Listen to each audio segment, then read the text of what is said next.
Bismillahirrahmanirrahim. Assalamualaikum warahmatullahi wabarakatuh.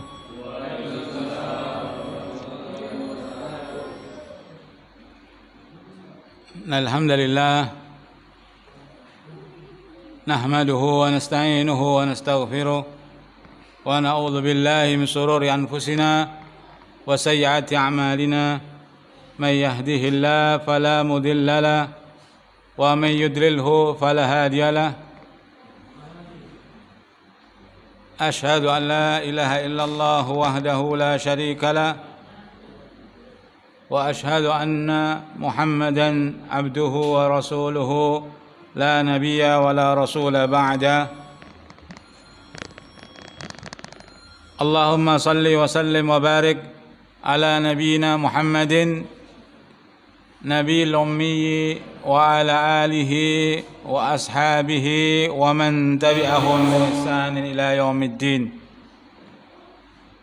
وقال جل وعلا بعد أعوذ بالله السميع العليم من الشيطان الرجيم فهل ينظرون إلا الساعة أن تأتيهم بغتة فقد جاء أشراطها فأنى لهم إذا جاءتهم ذكراهم.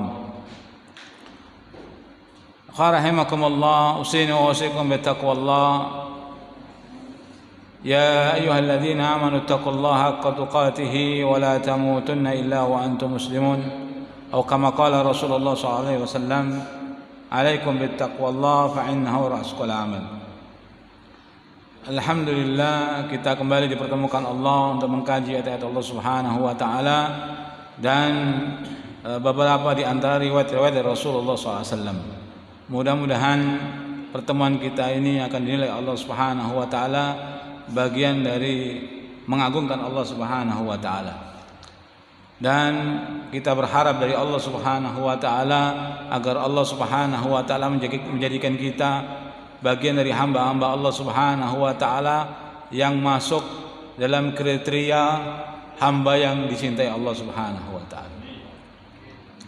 Warahmatullah, tidaklah seseorang itu akan mengaku terhadap sesuatu hal atau mengklaim sesuatu hal, tetapi kemudian ketika hal yang diklaimnya tadi itu menuntut sesuatu dari amalan-amalan, dari suatu kewajiban-kewajiban yang harus ditegakkannya, kemudian orang tersebut tidak mau melangkahkan kakinya menuju amalan-amalan atau kewajiban-kewajiban itu, maka klaim tadi adalah klaim kedustaan. Demikian dalam melihat situasi umat hari ini, banyak orang yang ingin menjadi baik, banyak orang yang ingin menjadi selamat dari segala bentuk kemungkaran, selamat dari segala perwujudan fitnah yang terjadi pada umat ini. Tetapi ketika mereka dituntut untuk melakukan kewajiban-kewajiban yang berkaitan dengannya oleh Allah Subhanahu wa taala dan Rasulnya, kemudian mereka melupakannya, kemudian mereka melalaikannya, kemudian mereka pura-pura tidak mendengarnya, sehingga klaim yang mereka mau ambil tadi atau keinginan yang hendak diwujudkannya dalam benak mereka itu adalah angan-angan kosong. Dan orang semacam ini berbahaya. Karena apa? Bukan saja dia tertipu dengan pikirannya, jalan pikirannya, tetapi dia bisa memasukkan dia dalam perangkap fitnah atau perangkap kemungkaran atau perangkap kezaliman yang wujud dalam umat ini. Bahkan bisa menjadi bagian daripadanya secara sadar ataupun tidak sadar. Kemarin sudah kita gambarkan tentang gambaran bahwa kita ini sudah masuk pada yang disebut dalam maratibul fitnah itu, kita masuk pada maratib yang keempat. Fitnatur rabi'ah, fitnah yang keempat. Fitnah keempat ini fitnah yang terakhir pada umat ini. Kita ini berada pada pengakhiran wujud fitnah dalam umat ini. tingkatan fitnah pada umat ini yang terakhir. Yang ujung dari fitnah keempat ini yakni wujudnya a'dhamul fitan fi hadhil ummah, yakni dajjalun kadzdzab. Munculnya dajjal sang pendusta. Jadi penutup fitnah keempat adalah munculnya fitnah dajjal. Dan setelah fitnah dajjal itu muncul, kita tahu persis dari khabar-khabar yang sudah ada bahwa setelah fitnah dajjal muncul, maka tidak ada fitnah lain yang menimpa umat ini. Yang tidak membahayakan, tidak ada fitnah yang membahayakan din umat ini.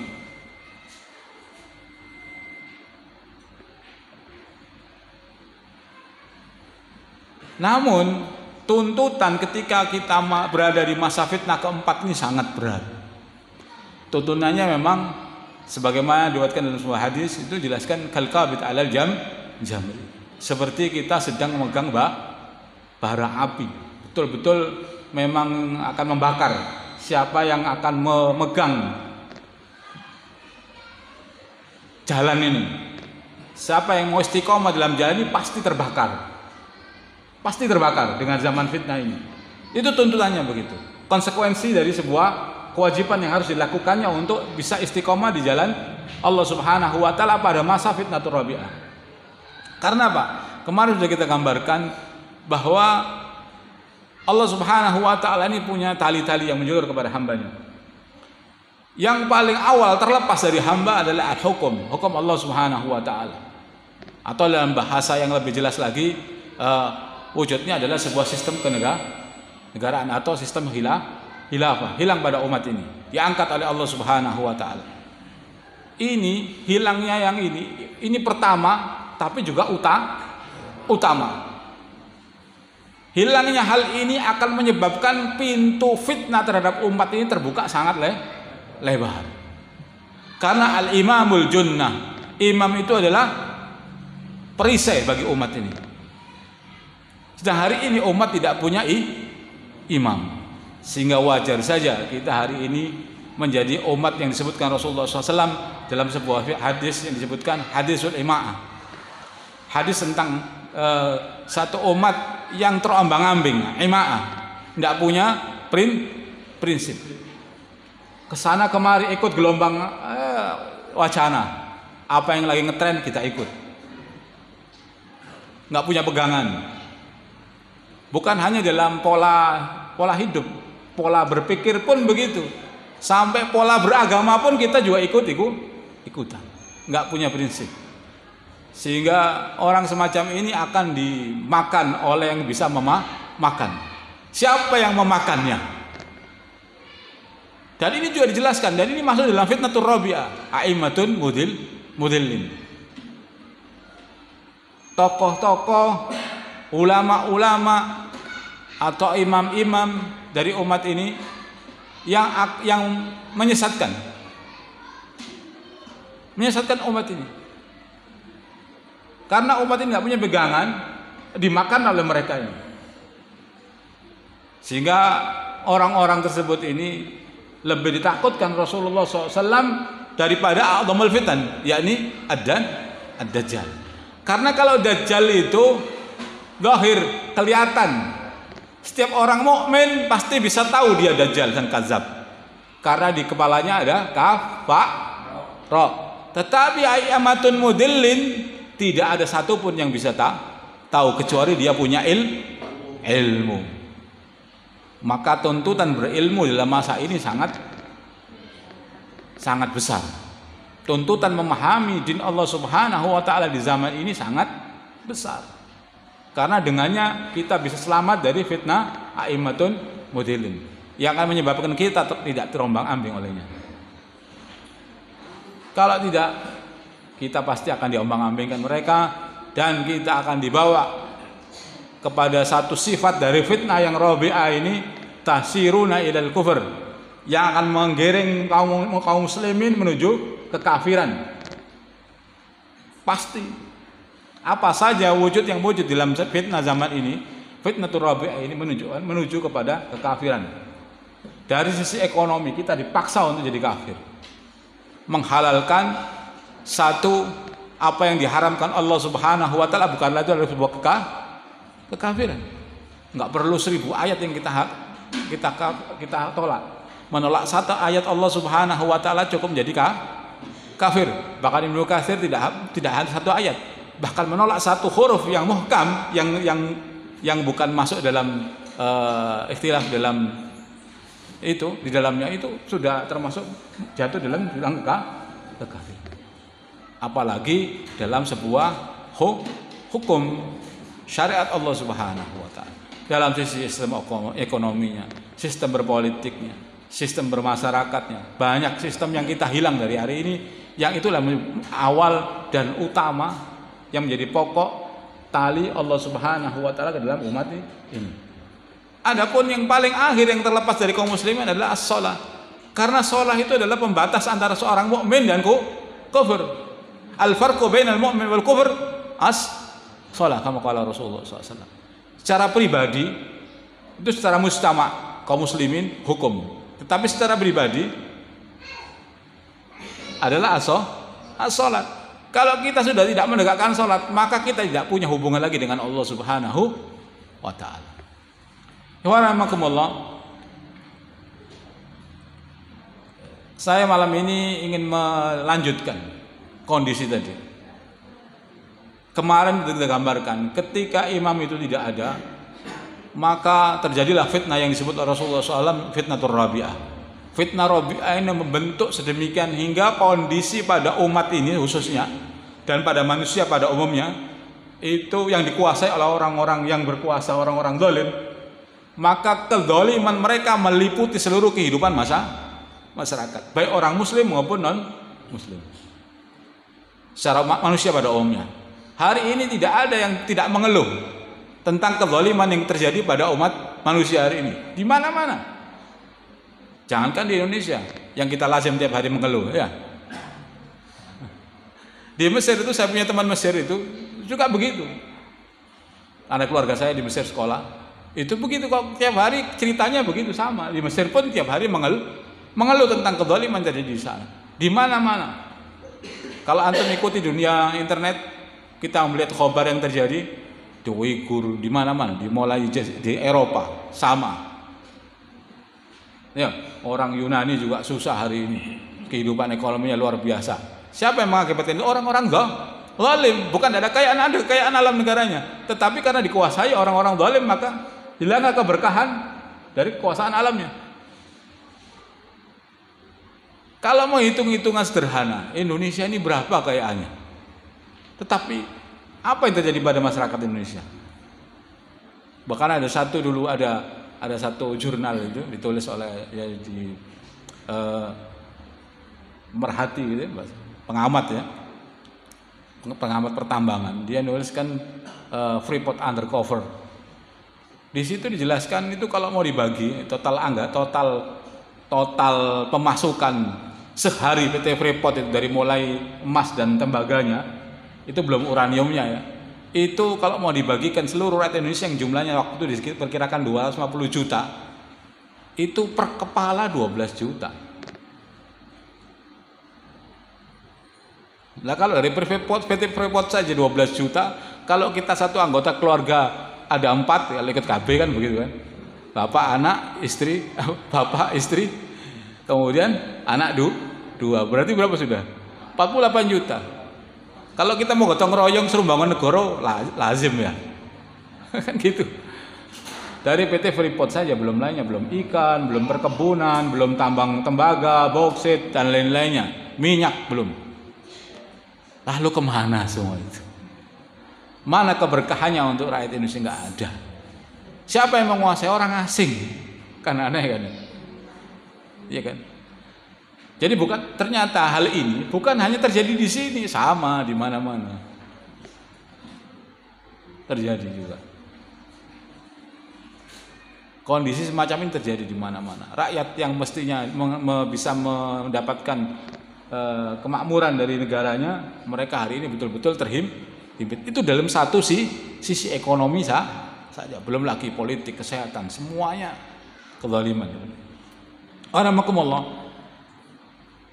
kezaliman demi kezaliman yang terjadi pada umat ini kemudian merata kepada seluruh lapisan umat dan seluruh bangsa hari ini, itu sebenarnya sebuah pertanda bahwa waktu kemunculannya itu sudah menjadi dekat, dan ini merupakan tanda awal yang menyertai akan kemunculannya Al-Mahdi.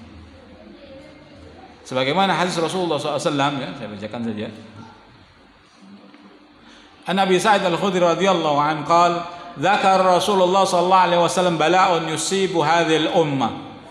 Dari Abi Sa'id Al-Khudri radhiyallahu anhu bahwa beliau berkata bahwa Rasulullah SAW mengingatkan kepada kita pada waktu sahabat waktu itu, bala'un yusibu hadhil ummah, umat ini akan ditimpa musibah hatta la yajidu rajulu malja'an yalja'u ilahi minadh-dhulm, sehingga umat ini yang ditimpa kezaliman tidak dapat lagi mengeluhkan kepada siapa kezalimannya. Tidak mendapatkan orang yang sanggup untuk menyelesaikan kezaliman. Karena apa? Seluruh pintu-pintu yang mestinya sebagai saluran untuk mengangkat kezaliman semuanya berada dalam kooptasi orang-orang zalim. Lihat saja, antum berperkara di mana saja hilang sudah, mesti kalah. Kalau antum tidak punya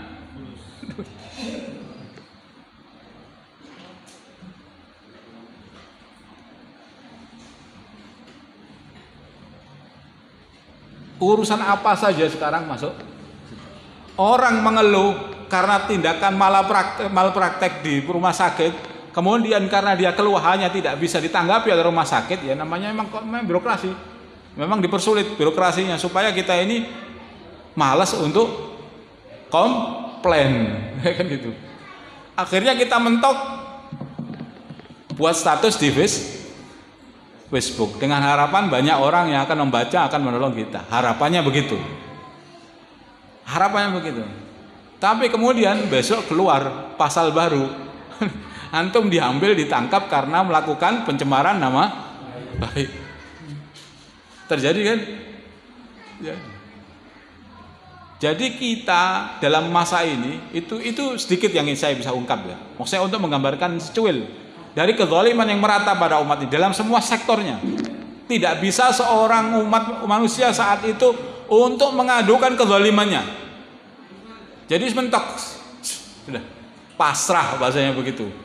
Tapi meskipun tidak boleh pasrah.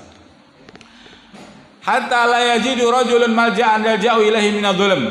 Kemudian Allah Subhanahu wa taala fayab'asullahu rajulan min itrati ahli baiti. Kemudian ketika keadaan sudah seperti itu ya. Sudah mentok kezaliman, sudah tidak bisa diproses lagi ya. Semacam hari ini sejak tanggal 14 ya. Ingat itu. Kalau di Indonesia itu ya. Seluruh bentuk kezaliman yang menimpa pada umat Islam hari ini tidak bisa diproses, kan gitu kan. Tapi sebaliknya, kalau kita nyalain sedikit sudah dihabisin juga. Ya kan gitu kan? Terjadi pada umat ini fakta realitas yang ada di sekitar kita. Kalau kita contohnya terlalu jauh juga kita anggapnya nggak paham. Yang di sekitar kita saja. Sejak saat itu kita bermasalah kaum muslimin Indonesia sampai hari ini. Sehingga kita hari ini sangat berhati-hati itu. Ya. Baik, Rasulullah rajulan min itrahi, maka Allah Subhanahu wa taala akan membangkitkan satu orang laki-laki dari min itrati, dari itrahnya Nabi Muhammad sallallahu alaihi wasallam, dari turunannya Nabi Muhammad sallallahu alaihi wasallam, min ahli baiti, dari ahlul baitnya Rasulullah sallallahu alaihi wasallam. Fayamla'u bihil arda qistan wa adla, yang akan memenuhi bumi ini dengan kejujuran dan keadilan. Kama muli'ati juran wa dzulman, yang sebelumnya bumi ini dipenuhi dengan kecurangan dan kezaliman. Jadi ketika Al-Mahdi muncul, semuanya berbalik. Dari kezaliman menuju keadilan, dari kecurangan menuju kejujuran. Yardu anhu sakinus sama'i wa sakinul ard, yang penduduk langit maupun penduduk bumi ridho dengan kemunculan Al-Mahdi ini, dengan keadilan dan kejujuran yang dibuat oleh Al-Mahdi. La tad'us sama'u min qatriha syai'an illa sabbathu, Dan langit pun karena ridho tidak menahan sedikit pun dari butiran hujan, diturunkan semuanya. Midrara. Wala tad'ul arda min nabatiha syai'an illa akhrajathu. Dan begitu pula bumi tidak menahan sedikit pun biji-bijian. Pasti bumi itu mengeluarkannya, menumbuhkannya. Hatta yatamannal ahya'ul amwat. Bahkan orang-orang yang sudah mati di dalam kubur karena merasakan nikmatnya ke dalam zaman itu ingin kembali untuk hidup. Jadi orang yang ada dalam kubur merasakan nikmatnya keadaan ketika Al-Mahdi muncul. Tetapi Allah Subhanahu wa taala punya takdir. Orang mati tidak bisa hidup kembali. Jadi orang mati merasakan nikmatnya ingin hidup kembali, tapi nggak bisa, sudah. Waktunya sudah selesai. Ya'ishu fi dzalika sab'a sinin. Dia akan hidup hidup selama kurang lebih 7 tahun. Au saman di sini atau 8 tahun. Jadi tadi kondisi sebelum muncul Al-Mahdi dipenuhi kezaliman yang saat itu manusia sangat sulit untuk mendapatkan keadilan. Tidak ada pintu keadilan. Jadi semakin hari semakin memuncak. Apa muncaknya? Kezaliman. Pasti akan berjalan seperti itu. Jadi kalau hari ini antum masih namanya manusia ini suka berangan-angan, ya. Tapi angan-angan itu harus ada proses amalnya. Kalau angan-angan tanpa proses amal namanya khayal. Iya kan?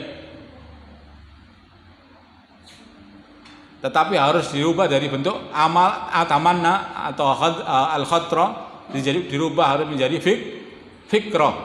Fikrah harus dirubah menjadi iradah. Iradah berubah menjadi azam. Azam harus berubah menjadi wujud amal. Saya bikin begini. Oh, saya begini. Harus dirubah menjadi proses produk turunannya terus sampai berubahnya amal. Kalau tidak hanya berangan-angan. Dan itu tidak dikehendaki Allah Subhanahu wa taala. Dan itu akan memasukkan kita ke dalam perangkap fitnah yang lebih besar. Tidak bisa kita merubah kezaliman menjadi keadilan kecuali kita berproses. Tuntutannya apa? Tidak boleh kita meninggalkan al-amru bil ma'ruf nahi.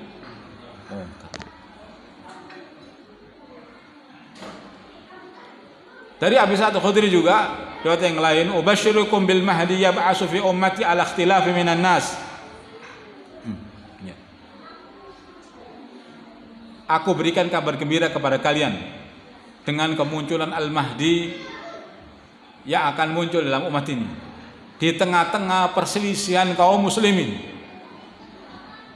Kaum muslimin di mana sudah berselisih, padahal Al-Mahdi akan muncul. Wazalazil, dan di tengah-tengah zaman yang saat itu banyak zalazil, banyak gempa bumi. Gempa buminya Masya Allah. Fayamla'ul arda qistan wa adla ka'muliyatil juran wa dhulma. Yang akan memenuhi keadilan dan kejujuran yang sebelumnya bumi juga telah dipenuhi dengan kezaliman dan kecurangan. Jadi Al-Mahdi itu akan muncul di tengah-tengah ikhtilafnya kaum muslimin. Jadi kaum muslimin nanti berpecah belah, ikhtilaf, bahkan bukan sekedar ikhtilaful fiqrah, tetapi ikhtilaf ini iktital. Yaktatilan ya'zimatan. Dua kelompok kaum, bahkan bukan dua kelompok, bahkan beberapa kelompok kaum muslim akan berperang. Yang akan terjadi pertumpahan darah. Bahkan itu dalam riwayat nanti kita baca. Ini dalam hadisnya dari Ibnu Sirin radhiyallahu anhu, dia mengatakan la yakhrujul mahdi hatta yaqtulu min kulli tis'atin sab'ah. Dalam ikhtilafnya kaum muslimin tadi itu tidak akan muncul Al-Mahdi hingga terbunuh dari tiap-tiap 9 orang kaum muslimin 7 orang.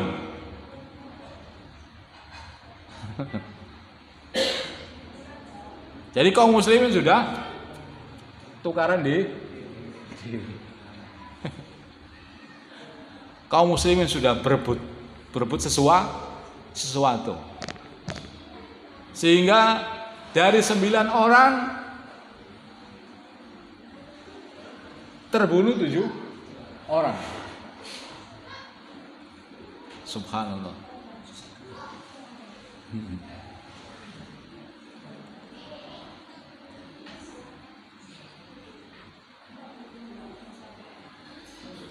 Bahkan ya,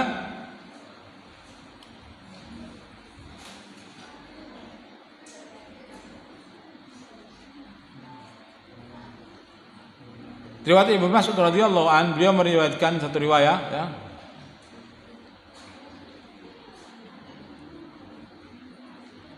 bahwa di tengah-tengah Al-Mahdi, kemunculan Al-Mahdi yang dipenuhi kezaliman tadi dari hadis ini ya. Jadi Abdullah bin Mas'ud radhiyallahu anhu qala idza inqatatit tajarat wat turuq, apabila nanti jalan-jalan sudah terputus dan perdagangan juga terputus. Jadi karena tadi zalazil wal balabil, banyak kekacauan di mana-mana ya. Itu jalan-jalan menjadi terputus, kemudian perdagangan menjadi mandek. Situasi yang digambarkan nanti seperti itu. Ini kayak hari ini contohnya. Hari ini contohnya saja ya. Ini sebagai contoh saja, bukan makna dalam hari ini. Ketika negara Cina hari ini kena virus corona, sampai kapal pesiar yang kemarin ini sudah berlabuh di 5 negara ditolak. Terakhir tadi pagi diterima di Vietnam. Contohnya itu, jalan-jalan jadi putus. Sekarang mau ke Cina tutup, mau ke Singapura juga Singapura sudah menolak. Kemana-mana mulai itu dalam satu masalah virus. Nanti ini kejadiannya peperangan yang luar biasa di antara semua bangsa.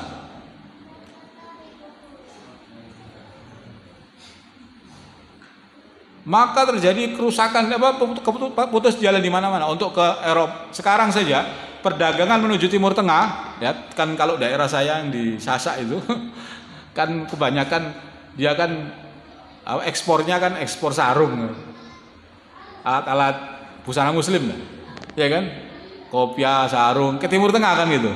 Hari ini mereka tuh produksinya nggak bisa ke sana, macet.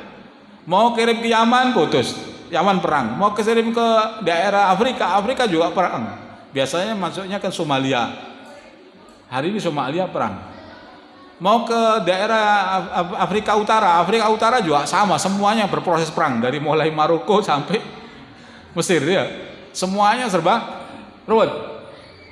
Apalagi Irak udah habis, bahasanya begitu kan ya. Jadi perdagangan sudah terputus kemana-mana.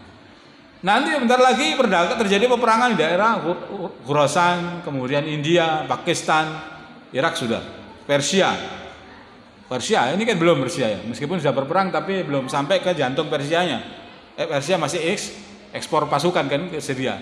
Nanti akan masuk ke Persia sendiri nanti perangan. Ke Bukit Dailam di atasnya Persia, Laut Kaspia. Nanti itu medan pertempuran semuanya. Sehingga perjalanan menuju ke sana akan sulit dan perdagangan akan pas macet. Ketika itu terjadi, ya, kata Ibnu Mas'ud, dia mengatakan wa kasratil fitan, dan fitnah sudah sangat banyak pada umat ini. Kharaja sab'a rajul minal ulama, akan keluar 7 orang ulama. Di tengah-tengah fitnah ini masih ada ulama. 7 orang. Min ufukin satta, yang mereka berasal dari negeri yang berbeda. Ala ghairi mi'at, tanpa janjian. Yubayyu likulli rajul minhum 300 wa bid'atin asra. Dan dia telah dibayar oleh kurang lebih 300 belasan orang. Hatta yajtami'u bi Makkah. Kemudian mereka ini 7 orang ini berkumpul di kota Mekah. Kemudian ketika 7 orang ini berkumpul, saling bertemu muka, mereka saling mengatakan, ba'dhum li ba'din, ma ja'akum bikum. Apa yang buat kalian datang ke sini? Jadi 7 orang ulama dari negeri yang berbeda, tidak janjian, tiba-tiba ngumpul di depan Ka'bah, kemudian saling bertemu tadi, dia saling mengatakan di antara mereka, apa yang menyebabkan kamu ke sini? Mereka mengatakan, fayaqulun ji'na fi talabi hadzal rajul. Saya datang ke sini untuk mencari seorang laki-laki alladzi yanbaghi tahda'u ala yadayhi hadhil fitan, yang bisa menyelesaikan urusan fitnah umat ini. Ini khobar. Di tengah-tengah fitnah ada ulama yang konsentrasi mengenali seorang laki-laki yang dapat mengangkat fitnah pada umat ini. Wow, coba baca al-madu keri. Urusan keri, urusan kok pasti teko dhewe kok cerita ini kok teko dhewe. Kalau begitu mereka tidak mengenali al-Mahdi. Kalau 7 ulama ini mencari, ya telub itu mencari. Mencari itu bukan, tetapi dia sudah ada ilmu di dalam. Ini khobar bagi kita bahwa di tengah-tengah fitnah ternyata ada ulama yang memang konsentrasi untuk mencari al-Mahdi di tengah-tengah fitnah ini. Dan mereka dari negara yang berbeda, 7 negara yang berbeda, min ufuqin syatta, dan akan bertemu di Makkah. Hadis ini panjang, nanti kita sampaikan lagi. Saya putus sampai di sini saja untuk sekedar mengkhabarkan. Kemudian di yang lain ya, dari hadis tadi itu ada hikmahnya. Hikmah yang pertama, bahwa ketika zaman yang kita hadapi itu betul-betul dipenuhi dengan kezaliman dan kerusakan, maka tidak boleh seorang muslim pasrah terhadap fitnah yang sedang terjadi. Dan itu betul-betul bukan sifat seorang mukmin. Apalagi dengan pijakan semakin mempunyaknya kezaliman yang terjadi, berarti biarin. Pikirannya begini sederhana. Ini ada yang berpikiran begini. Semakin tadi hadisnya kalau semakin dolim itu semakin memuncak, berarti Al-Mahdi semakin cepat keluar. Wis biarin, gak usah diurusi, biar semakin dolim. Kalau semakin dolim berarti semakin cepat keluar. Ini boleh nggak? Nggak boleh ini. Ini tidak boleh. Karena apa? Kita nggak tahu juga kapan waktunya Al-Mahdi keluar. Iya, kalau Al-Mahdi keluarnya dalam waktu 1 bulan berikutnya. Kalau 1 tahun berikutnya, atau 2 tahun berikutnya, atau 10 tahun berikutnya, sedang kezaliman semakin merajalela. Yang kena siapa? Kita sendiri. Kita akan terfitnah. Kalau sudah terfitnah, apa mungkin kita bisa selamat? Sangat mungkin tidak selamat, kecuali dirahmati Allah Subhanahu wa ta'ala.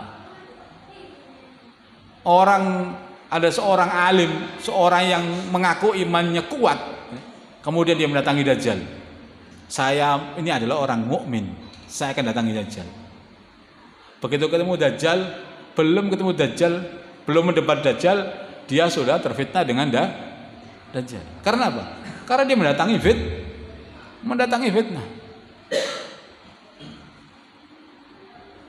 Orang yang mendatangi fitnah amat sangat pasti dia akan dimakan oleh fitnah.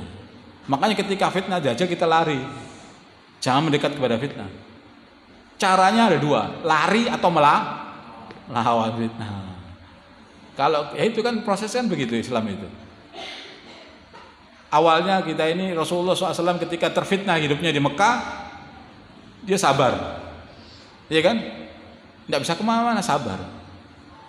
Kemudian dia punya celah, fitnah semakin kuat. Allah Subhanahu Wa Taala mensyariatkannya sebagai solusi, yakni hijrah. Setelah hijrah kuat, maka dia kembali untuk melawan fitnah, iya kan? Waqatiluhum hatta la takuna fitnah. Kalau kaum muslimin dia meyakini mampu untuk melawan fitnah, maka dia wajib melawan fitnah. Kemampuan itu harus wujud, bukan sekedar sok-sokan maksudnya. Tapi memang betul-betul harus wujud kemampuan itu, kudrahnya harus wujud. Karena apa? Tidak boleh seorang berangan-angan semacam tadi itu. Karena mencegah perbuatan dolim itu adalah kewajiban seorang mukmin. dan merupakan bagian dari akidah seorang muslim. Kenapa? Man ra'a minkum munkaran falyughayyir biyadi. Fa in lam yastati' fa bilisani, fa in lam yastati' fa bi qalbi. Dzalika adabul iman. Dalam satu hadis, dalam riwayat yang lain apa? Tidak terdapat sedikit pun iman dalam kalbunya. Orang yang tidak melawan kemungkaran itu walaupun dengan hatinya, itu menunjukkan kehilangan kadar iman dalam hati. Dan itu merupakan akidah. Man jahadahum fa huwa mu'min. Barang siapa melawannya, melawan kemungkaran tadi, dia betul-betul ada orang-orang mukmin. Yang pertama. Yang kedua, bahwa kemunculan Al-Mahdi yang tidak diketahui secara pasti tadi itu, maka boleh jadi, maka seorang mukmin tidak boleh meninggalkan satu kewajiban dengan menggantungkan satu kewajiban, dengan menggantungkan sesuatu yang belum terjadi tadi. Nanti saja, nggak usah kita di sini sholat saja lah, biarin, nggak usah ngurus-ngurus itu. Kewajiban ini bisa urusan orang lain aja, kita nggak usah. Kita nanti Al-Mahdi muncul, kita gabung. Ini bahasa yang nikmat memang, tetapi sangat bahaya. Karena hal semacam ini kalau dilakukan orang mukmin, benar-benar dia telah menyia-nyiakan kewajiban seorang muslim. Sebagaimana satu asar, satu kalimat ya disampaikan oleh para ulama, wa man lam yasghil bil fardil ajil yatasawwaru minhu yudhi'u al-fardul ajil. Bahwa orang siapa yang tidak menyibukkan dirinya dengan mengerjakan kewajiban-kewajiban yang wujud hari ini, pasti sudah dapat digambarkan dalam dirinya, dia pasti tidak akan melakukan kewajiban-kewajiban yang akan datang. Hari ini aja melawan kemungkaran nggak mau, bagaimana dia Al-Mahdi muncul, dia mau gabung dengan Al-Mahdi, mustahil. Orang yang hari ini tidak mau menyiapkan dirinya melakukan kewajiban untuk menolong din Allah Subhanahu wa taala, ketika Al-Mahdi muncul pasti akan menjadi musuhnya Al-Mahdi. Percaya saya. Orang yang sudah gabung Al-Mahdi saja, tentaranya Al-Mahdi itu sudah di Syam, sudah bergabung, jumlahnya 313 orang, 15.000 lebih ya. Dalam jumlah kecil 12.000, dalam jumlah besar 15.000 dalam hadis. Itu sudah gabung dengan Al-Mahdi. Ketika berhadapan dengan Romawi, sepertiga pasukannya murtad, sudah berada dalam benderanya Al-Mahdi, sudah bergabung nih sama Al-Mahdi, masih murtad. Apalagi yang tidak punya kecenderungan hari ini, persiapan hari ini, fikroh yang wujud dalam pikirannya, hati yang komit dalam dirinya, mustahil. Jadi kalau tidak mau meletakkan kewajiban hari ini dalam rangka pekerjaannya hari ini, pasti ketika Al-Mahdi muncul pun dia tidak akan mampu untuk menanggung beban-beban kewajiban saat Al-Mahdi muncul. Hari ini saja mengatakan, sudah jangan sekarang, fitnahnya sekarang banyak. Apa yang kira Al-Mahdi muncul fitnahnya semakin kecil? Fitnahnya semakin dahsyat. Ancamannya semakin nyata. Ya itu tadi saya katakan. Makanya Allah Subhanahu wa taala mengajarkan kepada kita satu doa, diajarkan kepada Allah kepada Rasulnya, Allahumma arinal haqqan haqqa. Ya Allah, tampakkan kepadaku kebenaran. Itu adalah benar. Cukup di situ doanya? Enggak. Kalau cukup di situ, enggak ada ulama enggak ada ulama tidak ada orang-orang fasik. Orang fasik itu orang yang tahu kebenaran, tahu kewajiban, tapi meninggalkan kewajiban, meninggalkan kebenaran. Tahu kebenaran adalah kebenaran, tetapi dia tinggalkan. Makanya doanya Allahumma arinal haqqan haqqa warzuqna tiba, dan rizkikan kepadaku kecenderungan untuk mengikutinya. Mengikuti kebenaran, selalu mengikuti kebenaran. Tetapi sebaliknya, wa arinal batilan batila, dan tampakkan kepadaku kebatilan adalah sebuah kebatilan. Warzuqna istinaba. Berapa banyak orang yang tidak tahu, yang tahu bahwa kebatilan adalah sebuah kebatilan. Khamr batil enggak? Antum tahu bahwa batil? Tahu jenisnya khamr batil? Tahu. Tapi berapa banyak kaum yang melakukan minum khamr? Apa enggak tahu? Tahu. Dan berapa banyak kemungkaran yang mereka ketahui tetapi mereka tidak diberi rezeki oleh Allah Subhanahu wa taala untuk meninggalkan kemungkaran itu. Jadi enggak cukup tahu kebenaran, ilmu saja enggak cukup, tetapi harus punya kekuatan hati untuk melakukan atau meninggalkan tadi. Dan itu rezeki dari Allah Subhanahu wa taala, rahmat dari Allah Subhanahu wa taala. Minta kepada Allah Subhanahu wa taala. Senantiasa dalam doa kita jangan tinggalkan doa itu. Allahumma aril haqqan haqqan warzuqna wa aril batilan batilan warzuqna. Terlebih dalam zaman fitnah, karena zaman fitnah itu dikatakan fitnah karena syubhat. Orang yang kebenaran tidak tampak sebagai kebenaran. Bahkan kadang-kadang kebenaran tampak sebagai kebatilan. Bahkan sebaliknya kebatilan tampak sebagai kebenaran. Ini doanya. Tiap salat 5 waktu atau waktu mustajab senantiasa doa dengan doa ini. Supaya diberi kekuatan Allah Subhanahu wa taala. Kemudian yang berikutnya, meninggalkan kewajiban untuk amar ma'ruf nahi mungkar di zaman fitnah ini itu sama dengan mengundang murkanya Allah Subhanahu wa taala. Yang kedua, justru juga akan membahayakan eksistensi keimanan kita.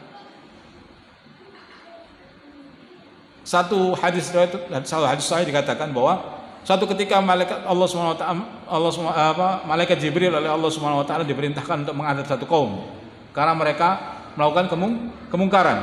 Kemudian Jibril naik kepada Allah Subhanahu wa taala. Ya Allah, di antara mereka ada orang-orang soleh.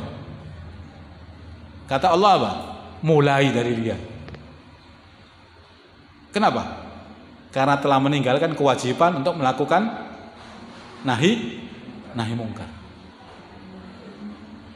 Kemudian mereka berdoa, doanya tidak diistijabah oleh Allah Subhanahu wa taala.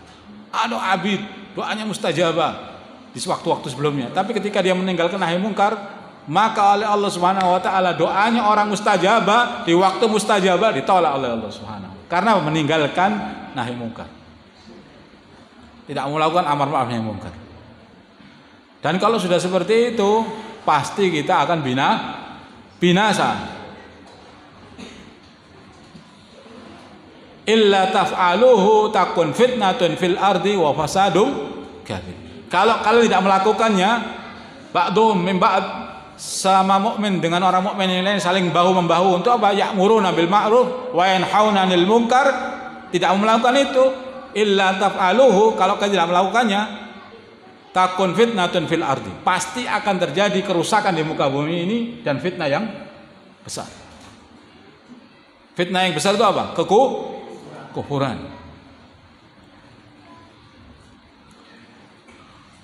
Itu yang pertama.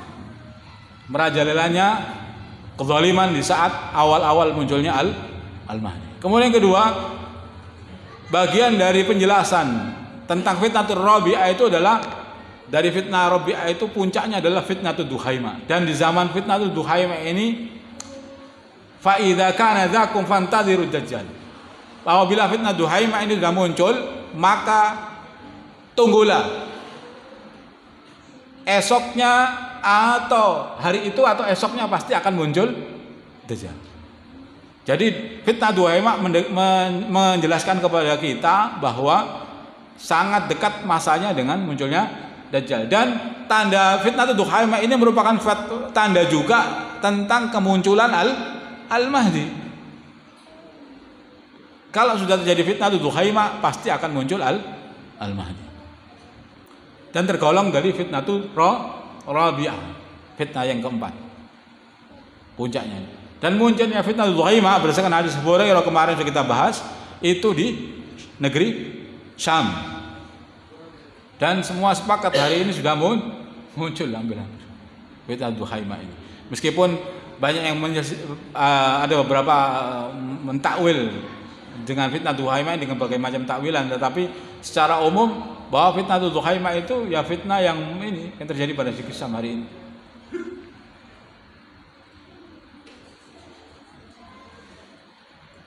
Sebagaimana diriwayatkan Imam Ali radhiyallahu anhu, Rasulullah SAW bersabda dalam hadis Hakim, "Satakunu fitnah yuhsilun nasu minha kama yahsilu dzau minal ma'dan." Bahwa akan terjadi fitnah pada umat ini yang akan memilah yang akan memproses umat ini, ya, yahsilun nas, yang akan memproses umat ini sebagaimana proses penyaringan emas dalam bakaran. Jadi betul-betul fitnah ini akan memproses manusia, akan mengeluarkan manusia itu dari yang buruk menjadi yang betul-betul murni, yang baik keimanannya. Fala tasubbu alusam, dan janganlah kamu mencela ahlu Syam, tapi wasubbu dhalamtum, fasubbu dhalamtuhum, dan tapi yang hendaklah kamu cela itu orang-orang yang zalimnya. Jadi kita tidak boleh menyebut Syam itu apa, tidak boleh. Tetapi kalau ada kerusakan di Syam, orangnya yang disebut, Bashar al-Assad. Ya. Tapi bukan ahlus Syam secara umum. Karena kata Allah, kata Rasulullah SAW, fa inna fihimul abdan. Karena di dalamnya ada orang-orang pilihan Allah Subhanahu wa taala. Wa yarsilullahu ilaihim syaiban. Kemudian Allah Subhanahu wa taala mengirimkan kepada ahlus Syam ini syaiban. Syaiban itu maknanya secara umum hujan. Tetapi ada bilang secara maknawi atau pemberian Allah Subhanahu wa taala min ni'amillah, dari nikmat-nikmat Allah Subhanahu wa taala. Bisa berupa mal atau mulk atau kekuasaan atau hal lain. Tapi dalam hadis ini disebutkan sayursilullah ilaihi musaiban. Allah Subhanahu wa taala memberikan kepada mereka hujan, saiban. Dalam hadis ini menggunakan lafaz fayuhriquhum, kemudian mereka ditenggelamkan. Tapi dalam hadisnya yang lain fayufarriquhum. Jadi yang hadis ini dalam lafaz Hakim fayuhriquhum, hujan tadi akan menyebabkan mereka tenggelam. Kalau dimaknai hujan, tetapi dalam makna yang tadi, dalam pemberian tadi kekuasaan atau kemenangan, fayufarriqu jama'atahum. Dalam hadis yang lain akan menyebabkan perpecahan di antara jamaah kaum muslimin. Hatta law qataluhum musta'id sa'alib, hatta ketika sudah terjadi seperti itu tadi, tenggelam atau berpecahnya kaum muslimin dalam beberapa pecahan kaum muslimin tadi, ketika serigala-serigala menerkam mereka, memerangi mereka, khalabathum, pasti serigala-serigala tadi dapat mengalahkan mereka. Serigala itu satu tamsilan bagi para pengkhianat dalam umat ini. Tsumma yab'atsullahu inda dzalika rajulan. Kemudian Allah Subhanahu wa taala membangkitkan pada zaman itu, saat itu ketika kaum muslimin menjadi terpecah belah tadi, ya. Rajulan, seorang laki-laki min itrati, dari itranya Rasulullah sallallahu alaihi wasallam. Fi 12,000 inqalu. Yang bersamanya pasukan sejumlah 12.000 orang. Wa 15,000 inkatharu, atau sejumlah 15.000 pasukan kalau di dalam angka yang besar. Di antara 12.000 sampai 15.000 pasukan yang akan mengiringi Rasulullah SAW. Dalam sebuah hadis yang lain itu tentang keutamaan Yaman, itu Rasulullah SAW bersabda, la yukhlab 12 min killa yakhruju minal adan abyan, la yukhlab 12 alfan yakhruju minal adin abyan khairan minhum khairan minni wa minhum. Dia 12.000 pasukan akan muncul dari kota yang namanya Aden Abian. 12.000 pasukan dan tidak bisa dikalahkan. Dia terbaik sejakku hingga mereka. Sejak zaman Rasulullah sampai zaman mereka. Artinya mereka ini setara pasukan sahabat. 12.000 pasukan. Yang mereka akan bergabung dengan Al-Mahdi. Menjadi pasukannya Al-Mahdi.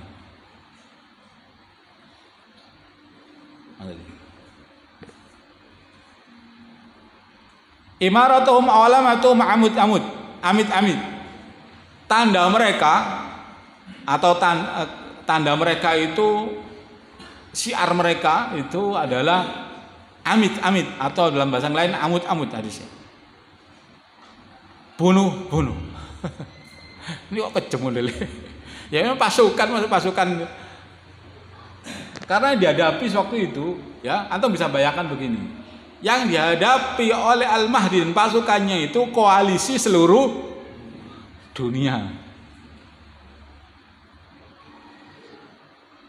Dari Romawi, Persia, Yahudi, bangsa Turk, bangsa Dailam, bangsa Hind, bangsa Sin, bangsa Hus. Ini bangsa-bangsa yang muncul atau terdata ketika Al-Mahdi muncul.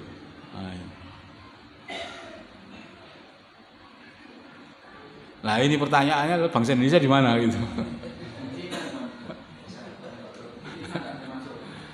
Itu bangsa Turk itu. Enggak, Sin bukan Cina, Sin. Bukan Sin. Sindu itu Pakistan. Nah itu Indonesia enggak ada itu.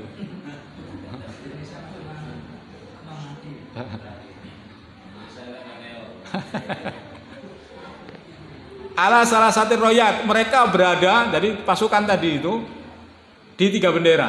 Dia bawa bendera 3 kelompok. Yuqatil mahlus sab'a royat, yang akan memerangi 7 bendera.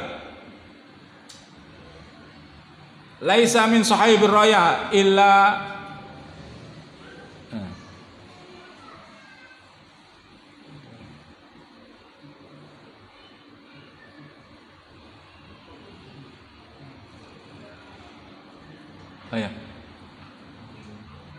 Laisa min sahibir raya illa huwa yatma'u bil mulk. Dan bendera yang pemilik bendera-bendera itu semuanya berperang, ya, itu menginginkan kekuasaan. Menginginkan wujudnya kekuasaan. Fayaqtatilun, kemudian mereka saling berperang di antara mereka. Wa yahzumuna summa yudharu Hashimi. Fayuraddullahu ilan nasi al-fadhum wa ni'matuhum fayakununa ala dzalika hatta yakhruju dajjal. Kemudian mereka, ya, di tengah-tengah mereka berikhtilaf tadi, berperang untuk memperebutkan masing-masing kekuasaan di antara kelompok tadi itu. Kemudian Allah Subhanahu wa taala, ya, memunculkan dari Bani Hashim dan mengembalikan kepada kaum muslimin. Allah mengembalikan kepada muslimin kelembutannya. Kemudian nikmat Allah Subhanahu wa taala. Dan terus dalam keadaan seperti itu hingga munculnya Ad-Dajjal. Jadi sudah saat-saat tegang saja kaum muslim masih ikhtilaf. Jadi memang tabiat kita ini memang senang apa? senang berikhtilaf, ya, senang ikhtilaf, ya, kaum muslimin ini. Masya Allah, ini fitnah umat ini, ya. Masing-masing ingin menunjukkan status. Bahasa di sini al-mulk, kekuasaannya, berebut kekuasaan. Alhamdulillah. Sudah di zaman kita ini dikepung musuh, masih masing-masing kau nak melu aku, tak melu nek nang dak benderaku. Ya kan? Apa bahasanya? Tak mau gabung. Jadi ta'awanu 'alal birrinya digantikan dengan ta'awa 'alal hisbi. Itu musibahnya kaum muslimin itu. Masing-masing mempertahankan ke asobiah, ke kelompokan mereka. Ini penyakit yang sulit diangkat. Ya. Sampai ya keadaan kaum muslimin Indonesia sampai kayak gini kan gara-gara itu. Kalau tidak begini kan kita ini sudah ulama yang memimpin kita ini. Iya kan? Nek ndak ngene, ndak teko aku, ndak teko bukan dari kelompokku, bukan dari jamaahku, bukan dari organisasi saya, bukan dari partai saya, mau aku koalisi. Bahasanya begitu kan? Terjadi yang terjadi. Jadi dibawa terus sampai fitnah duhaimak muncul. Sakit ini.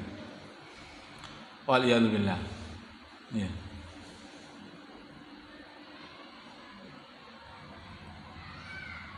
Kemudian riwayat yang lain, ini ya fitnah duhaimah itu kaitannya dengan ini diantara yang lain yang sering disungkapkan oleh para ulama yang menjelaskan di sini. Yaktulu indakan zikum hadza, akan terbunuh di sisi kanzikum, di sisi perbendaraan ini. Salah satun kulluhum ibnul khalifah. 3 orang yang semuanya adalah putra khalifah. Tsumma la yasiru ila wahidin minhum, yang semuanya ketika memperebutkannya tidak mendapatkan bagian. Jadi mereka berebut kekuasaan, tetapi di antara 3 putra khalifah itu semuanya tidak mendapatkannya.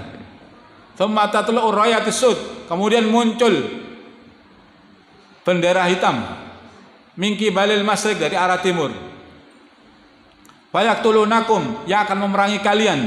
Kalian di sini para mufassir, para pensyarah hadis mengatakan kum ini bangsa Arab. Fayaktulunakum, kemudian memerangi bangsa Arab, lam yaktulhu qauman, yang tidak pernah bangsa Arab diperangi oleh seperti itu, oleh kaum ini. Seperti sebelumnya tidak pernah diperangi seperti peperangan oleh kaum ini. Fa idza ra'aitumuhu, apabila kamu melihatnya, bendera hitam tadi, fabayi'uhu, hendaklah kamu membaiatnya.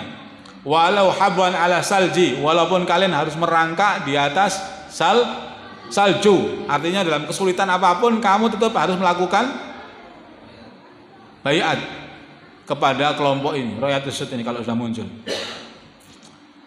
Fa innahu khalifatullah al-mahdi. Sesungguhnya di dalamnya ada khalifatullah al-mahdi. Hadis ini riwayat Abu Sauban, diriwayatkan oleh Albani mengatakan dalam hadis ini, Albani mencatat fa inna khalifatullah al-mahdi, kalimat itu tambahan. Tadi dalam hadis-hadis yang lain tidak seperti itu. Warahmatullah. Jadi ketika ada putra khalifah, kan zikum di sini ya. Ini ada 2 khilaf. Para pengamat hadis ini ada khilaf dalamnya. Kan zikum, sebagian orang memaknainya Ka'bah al-Mukarramah. Karena di bawah Ka'bah itu ada harta jahiliyah. Ada harta mulai zaman jahiliyah ditimbun di bawah Ka'bah. Enggak pernah diambil sampai sekarang. Orang Quraisy, orang-orang jahiliyah enggak pernah ngambilnya sampai sekarang. Nanti mereka berebut itu. Sebagian orang begitu mentakwilnya. Sebagian ulama mentakwilnya bukan begitu. Kanzikum di sini bukan Ka'bah al-Mukarramah, tetapi Jabalul Dzab bin Furat, gunung emas di Sungai Furat yang akan muncul. Sungai Furat itu di Syria, tepatnya di kota Derzur, yang sekarang sudah mulai diperebutkan ini. Sekarang itu koalisi dunia sudah berkumpul di situ. Amerikanya tidak mau gerak dari situ, Rusianya juga sama, Basar al-Assadnya sama juga, sama semuanya lah. Faksi-faksi itu sama semua. Sudah mulai berebut di sana.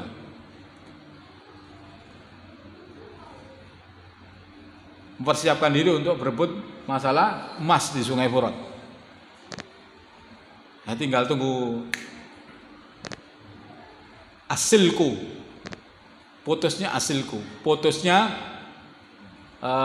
tanda kiamat besar.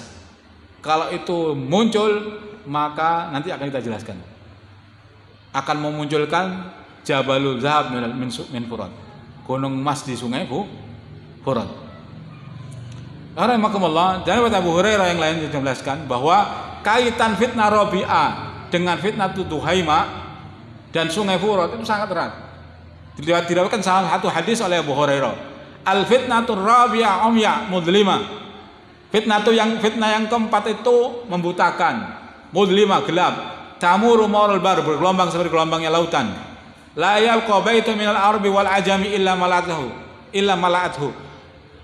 Tidak ada, pasti semua bangsa akan ditimpa oleh fitnah ini, baik Arabnya maupun ajamnya, pasti seluruh dunia kena fitnah ini. Bentuknya apa fitnahnya? Dzullan wa khaufan. Bentuknya kehinaan dan ketakutan. Kalau dia mau bahasanya, pasti dia akan dipaksa untuk menjadi hina. Hinanya dengan apa? Adzilla yudhillu bihil kufur. Kehinaannya itu apa? Bentuknya apa? Bentuknya adalah kekafiran. Fitnah rabi'ah itu memaksa kita menjadi kafir sifatnya. Kalau kita tetap istiqomah, pasti khaufan, ditimpa dengan perasaan takut, terancam. Tatifu bisyam wa ta'ishu bil Iraq.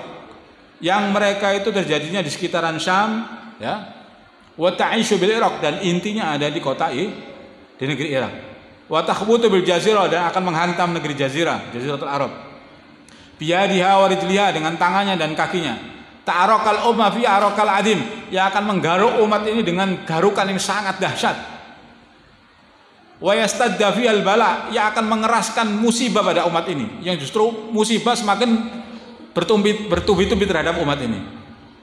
Hatta yungkiru fihal ma'ruf wa ya'rifu fihal munkar, sehingga umat manusia pada saat itu kaum muslimin tidak lagi mengenali kema'rufan, tidak lagi mengenali kemungkaran. La yastati wa hadun yaqulu mahmah. Saat itu orang muslim tidak bisa menolak dengan mengatakan tidak bisa. Pasti mereka dipaksa untuk tunduk dengan fitnah itu. Wala yarqaunahu minha nahiya ila taftaqat min nahiya. Ketika fitnah ini dicoba untuk ditutup di satu sisi, muncul dari sisi yang lainnya. Yusbihu rajulan fiha mu'minan, yang saat itu bisa menyebabkan seorang laki-laki di pagi hari mukmin, sorenya jadi kafir. Wala yanju minha illa man du'a kadu'il kharqi. Tidak ada yang bisa selamat daripadanya kecuali orang yang senantiasa berdoa dengan doanya orang yang tenggelam. Siapa? Nabi Yunus alaihissalam. Apa doanya? La ilaha illa anta subhanaka inni kuntu minadh dhalimin. Karena fitnah itu kembalinya kepada siapa? Kita ini turut andil. Kenapa? Tidak mau menegakkan amar ma'ruf nahi mungkar, sehingga fitnah itu semakin membesar. Jadi ini sunnahnya ini. Kalau antum baca buku ditulis oleh siapa? Ustadz Zulkifli Ali itu, zikir akhir zaman, ada ini doa ini. La ilaha illa anta subhanaka inni kuntu minadh dhalimin. Doa di saat fitnah itu duhaima. La ilaha anta subhanaka. La yanju minha illa du'a al-harqi. Man du'a ka du'a al-harqi fil bahri. Tadumu 12 aman, yang akan berlangsung selama 12 tahun fitnah ini. Di hadis yang lain tapi dhaif juga itu 16 tahun. Tanjali haina tanjali, akan berlangsung sebagaimana dikehendaki Allah Subhanahu wa taala akan berlangsung. Waqad in hasaratil furat, yang nanti ujungnya adalah surutnya sungai Furat. Kemudian memunculkan anjabali minadzab, munculnya gunung emas dari sungai Furat. Fayaktuluna alaihi hatta taqtatila kullatis atin sab'a, sehingga menyebabkan peperangan di antara kaum muslimin, di antara 9 orang, sisa terbunuh 7 orang. Dalam hadis yang panjang menjelaskan tentang Furat ini, lalu siapa yang bisa bahagia? Yang mewarisi atau yang diwarisi? Yang mewarisi atau yang diwarisi? Tidak ada yang bahagia. Bahkan dalam hadis itu 100 sisa Satu. Dari satu kabilah keluar 100, sisa kembali satu. Siapa yang bisa mewaris? Yang mewarisi ahli warisnya? Tidak ada. Habis. Makanya jangan ketika fitnah ini muncul, jangan masuk ke dalam fitnah ini. Pasti kita akan binasa. Tapi ingat, fitnah itu seperti apa ya? Seperti medan magnet yang sangat kuat. Kalau kita betul hari ini tidak menyiapkan untuk tazkiyatun nufus, ya, supaya tidak ikut-ikutan penyakit wahan, ya kan? Hubudunnya wa qahriyatul maut, itu menghindar dari itu, pasti kita akan masuk ke sana. Karena saat itu kita sangat kesulitan, pasti kita akan membawa kita untuk cenderung untuk mengambil bagian dari dunia. Waliyadzubillah.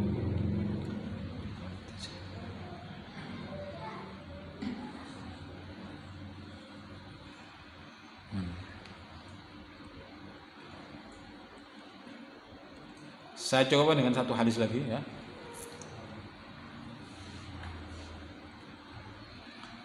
Ini untuk menjelaskan bahwa tadi di antara silang pendapat, dua pendapat tadi, bahwa ada yang berpendapat bahwa Kanzikum tadi Ka'bah Al-Mukarramah. Ada lagi sebagian pendapat yang mengatakan Kanzikum ini adalah Jabal Gunung Emas di Sungai Furat. Kenapa? Karena tadi Ka'bah itu tidak ada yang merobohkan, karena untuk menggali kanz harus merobohkan Ka'bah, dan Ka'bah tidak pernah dirobohkan lagi, tidak dirobohkan kecuali nanti setelah masa akhir. Di antara pendapat yang tidak sependapat bahwa itu Ka'bah, tapi yang menguatkan pendapat bahwa Kanzikum itu adalah Sungai Furat. Nah, ini. An Abdullah bin Amr qala sami'tu Rasulullah sallallahu alaihi wasallam yaqul yukharribul Ka'bah dzu suwaiqatin, bahwasanya Ka'bah itu akan dirobohkan oleh seseorang yang diberikan satu kriteria ini, dzu suwaiqatin, orang yang punya betis kecil, dua betis kecil, minal Habasyah, dari orang-orang Habasyah, Afrika Utara, Afrika. Wa yaslubuha hilyatuha, dan dia akan merampas perhiasan-perhiasannya, kanznya. Wa yujarriduha min kiswatiha, dan dia akan merobek-robek kiswahnya. Wala ka'anni anduru ilai asli afaidi yadribu 'alaiha bi mushatihi wa mi'wali, bahwasanya seakan aku, kata Abu Hurairah, kata Rasulullah SAW, seakan-akan aku melihatnya adalah orang yang botak, sedang kakinya pengkor dan memukul dengan menggunakan sekop dan kapak.